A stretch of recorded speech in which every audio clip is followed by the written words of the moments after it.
Bonjour chers internautes, bienvenue sur cette plateforme qui donne la parole aux femmes dynamiques et fortes. Nous sommes en plein cœur de la capitale économique et nous nous apprêtons à faire immersion dans un métier artistique qui nécessite beaucoup de créativité et d'imagination. Je ne vais pas vous en dire plus, je vous laisse juste découvrir par vous-même.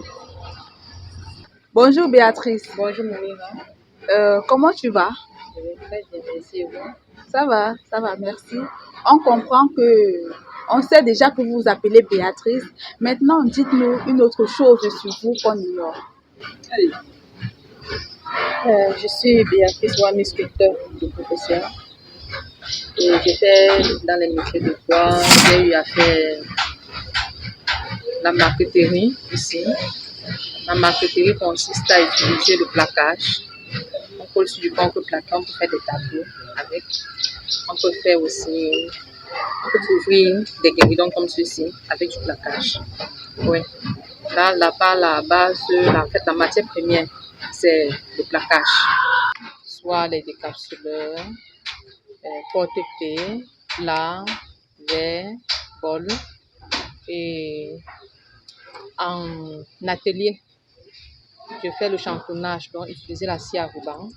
Je peux faire un peu de rabotage. Mais les choses excès comme utiliser la toupie ou la mortaise, je file parce que je ne peux pas m'aventurer par là. Et tout ce que vous avez cité là rentre dans la menuiserie. Oui, tout ça sont les métiers du bois, que ce soit la sculpture ou la marqueterie ou le chantonnage, tout ça font partie du métier du bois. Donc, on peut résumer que vous êtes menuisière. Oui. D'accord. Et qu'est-ce que vous a motivé à vous lancer dans ce secteur? Ce qui m'a motivé d'aller dans ce secteur, c'était vu que, étant déjà à l'école, j'ai fait gestion, marketing, commerce, vente et après j'ai fait marketing, management opérationnel. Oui. J'ai eu la licence et après, vu qu'il n'y avait pas d'emploi, j'ai eu à faire des formations professionnelles et le métier du bois, c'est ça qui m'a plus attiré. Comment cet amour pour la menuiserie a-t-il débuté? Cet amour pour la menuiserie a débuté, je crois que ça fait, je dirais 3 ans. Mais c'est avant, oui, mais pour que je sois jusqu'à aller faire une formation concernant la menuiserie, j'avais eu un menuisier qui avait eu à gâter, je voulais fabriquer un guéridon. Mais le pied de chaise qu'il avait changé ne m'avait pas plu. Ce pied-là m'avait vraiment énervé. En fait, le modèle que je lui avais donné n'avait pas réussi à cela. Je me suis posé la question, mais si déjà, je ne trouve pas quelque chose d'extraordinaire que moi, mais je ne peux pas m'hasarder à ne pas faire. Pourquoi ne pas essayer? C'est comme ça. Et quand vous étiez à l'université, vous avez fait le marketing. Quand vous étiez à l'université, c'était pour devenir quoi dans le futur? Quand j'étais à l'université, c'était pour gérer. C'était la gestion plus le management. Mais dans ma tête, je savais que je pouvais gérer soit, je pouvais être personnel ou peut-être travailler en entreprise. Donc, tout ce que je voulais, c'était d'avoir une gérance quelque part, même si c'était personnel ou chez un particulier ou même à l'État. Ouais. Ça fait combien de temps que vous êtes dans ce domaine? Dans ce domaine, je dirais 2 ans, 3 ans, parce que c'est depuis fin 2020. Et vous avez appris dans le tas, c'est-à-dire vous avez fait une formation au préalable? J'ai eu à faire une formation en marqueterie, comme je vous ai d'abord dit. J'ai eu une attestation. Et après, j'ai fait une formation en sculpture, où j'ai aussi une attestation. D'accord. Et il y a autre chose que vous avez appris étant dans le tas ou tout ce que vous pratiquez ici, on vous a déjà... Non, il y a autre chose que j'ai appris dans le tas, comme raboter. Parce que le rabotage consiste déjà à avoir une dimension. Il y a déjà une épaisseur de bois en préalable. Maintenant, il faudra avoir une dimension définie. Savoir donc si tu as raboté les deux faces du bois. Et pour raboter, il faut regarder aussi le sens des fibres. On ne rabote pas juste comme ça. Il faut d'abord regarder le sens et les fibres du bois. Terre à l'autre, terre, là, ça veut dire quoi? Non, là, je dis, vous avez demandé si il y a d'autres que j'ai appris dans le tas. En vrai, dit oui, comme le rabotage, je l'ai appris dans le tas. Je n'ai pas fait de formation pour ça.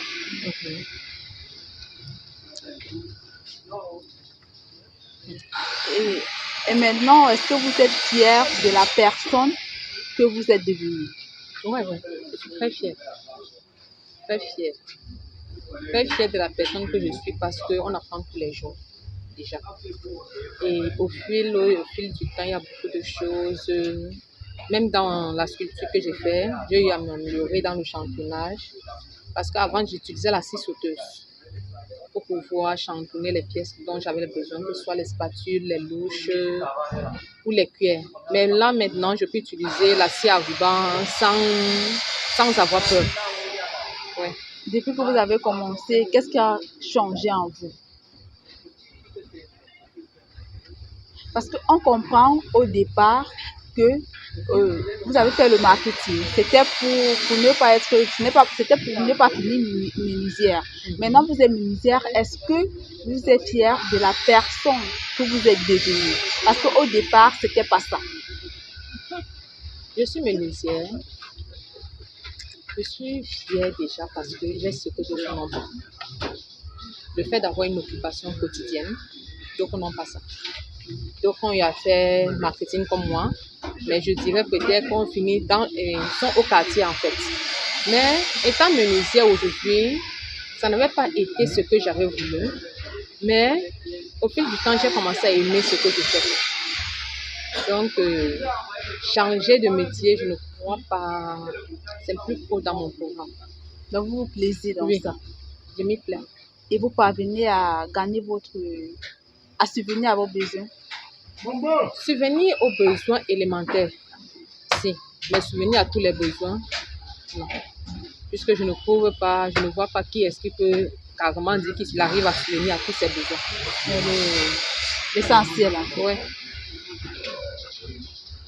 On vous compte des bouts du doigt dans cette usine. Est-ce que vous êtes fier de la femme que vous êtes devenue? C'est un métier plus pratiqué par les hommes. Maintenant, vous, en étant cette femme, est-ce que vous vous sentez à l'aise? Oui, je me sens au départ. Au milieu des hommes. Au milieu des hommes, je me sens à l'aise, je n'ai pas de soucis. Mais c'était la difficulté qu'il y avait parfois, c'était les clients. Il y avait des clients qui viennent avec leurs pièces, ils veulent passer ça à la scie à ruban. Quand le machiniste leur fait savoir que je peux le faire, ils disent non. En fait, ils ne sont pas sûrs. Ils n'ont pas confiance. Mais au fil du temps, ça va. Quand vous vous êtes rendu compte que c'était ça, la menuiserie que vous vouliez faire, comment est-ce que cette carrière a-t-elle débuté? Cette carrière a débuté, je vous ai dit, quand un menuisier avait raté le pied de mon guéridon. Oui, maintenant, pour pratiquer davantage, comment avez-vous fait pour votre première formation sur le terrain? Comment est-ce que ça s'est passé? Ma première formation sur le terrain, ça a commencé par une louche. Qu'est-ce qui s'est passé? Nous avions eu une formation en sculpture. J'avais eu une formation en sculpture, j'étais à Yaoundé. C'était organisé par Artisans Féminins. Là-bas, c'est une association qui s'occupe des femmes et qui fait dans les métiers du bois. Donc, c'est là donc, quand la formation a été lancée, j'y suis allée. Nous avons commencé à faire des spatules. Spatule, il fallait déjà mettre le gabarit sur le bois et puis dessiner comme tout à l'heure m'avait vu faire. Voilà. Et nous avons utilisé la scie sauteuse. Au départ, c'était un peu ça pour moi. Mais comme je voulais à tout prix faire ça parce que je disais non, avec ce que le menuisier qui m'a fait, qui ne m'a pas plu, j'ai envie d'arriver. En fait, je veux atteindre mon objectif. Mon objectif, c'est quoi? C'est de savoir comment est-ce qu'on peut le faire sans avoir peur, sans coup, sans rien. En fait, c'est tout ça qui m'a motivée. Donc, quand j'ai vu cette formation, je me dit ça, c'est une occasion à ne pas rater. Ouais. Et après la formation? Et après la formation, nous avons continué. Nous étions l'année passée, oui, l'année passée, nous avons quitté Yaoundé pour ici à Douala pour aller, nous avons fait plusieurs objets.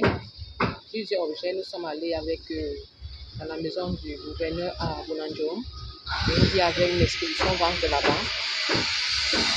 Et c'était lancé.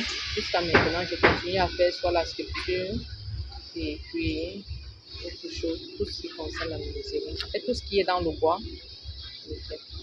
Quand c'est possible. Au début, vous travaillez pour votre propre compte. Oui. Au début, je travaillais pour mon propre compte. Et maintenant, vous êtes employé. Maintenant, je suis employée à la menuiserie. Et à la menuiserie, je continue à faire la gérance que j'ai appris à l'école. Parce que je gère la menuiserie. C'est le fait de ne pas vouloir rester statique, du genre croiser les bras, que je dis non. S'il y a des pièces à champignons, je le fais. Sinon, je ne devrais pas être là pour être en train de champignonner des pièces. Parce que je suis là pour gérer.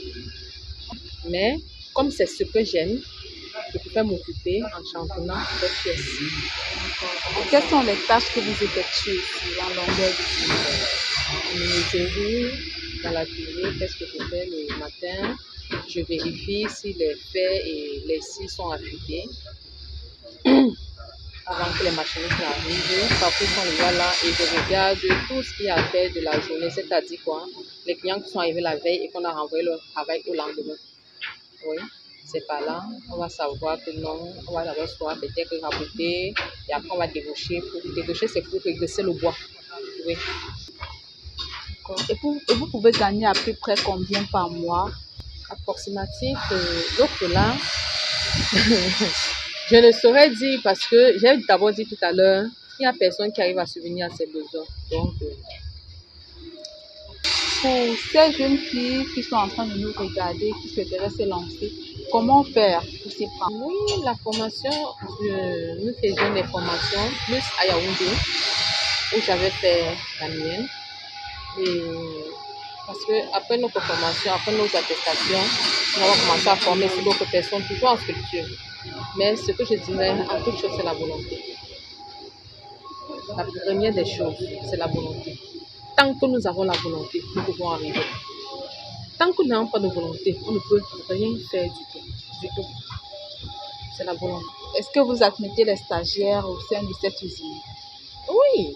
S'il y a en fait, pour moi, n'est-ce pas, je n'ai pas de souci si n'importe où est venu se faire former. Je ne veux pas des choses payantes. Parce que en faisant quelque chose de payant, ça peut faire fuir beaucoup de personnes. Alors qu'en augmentant une connaissance à une tierce personne, parce que, comme on dit, l'éducation, c'est la répétition. Quel conseil donnerez-vous aux femmes qui nous écoutent en ce moment et qui souhaiteraient s'autonomiser ou se lancer dans la menuiserie? Le conseil que je donnerai aux femmes, c'est d'avoir d'abord un objectif à atteindre et de savoir ce qu'on veut. Comme je disais tout à l'heure, la volonté vaut mieux en toute chose. Si une femme veut se lancer dans le métier de menuiserie, qu'elle mette déjà dans la tête qu'un enfant ne se lève pas un matin et commence à marcher. Il va d'abord ramper, tomber maintes fois, se blesser même avant de marcher.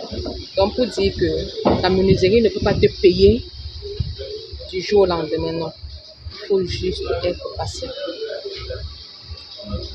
En parlant d'objectifs, quels sont vos objectifs en vous lançant dans ce métier?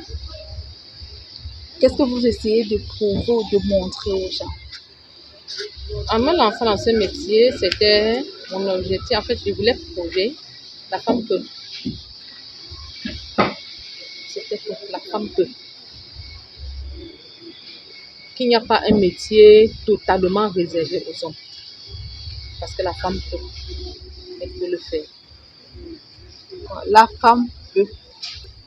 Merci de nous avoir accordé votre temps.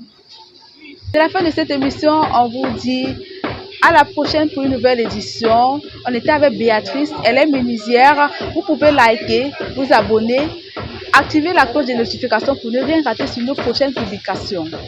À toutes.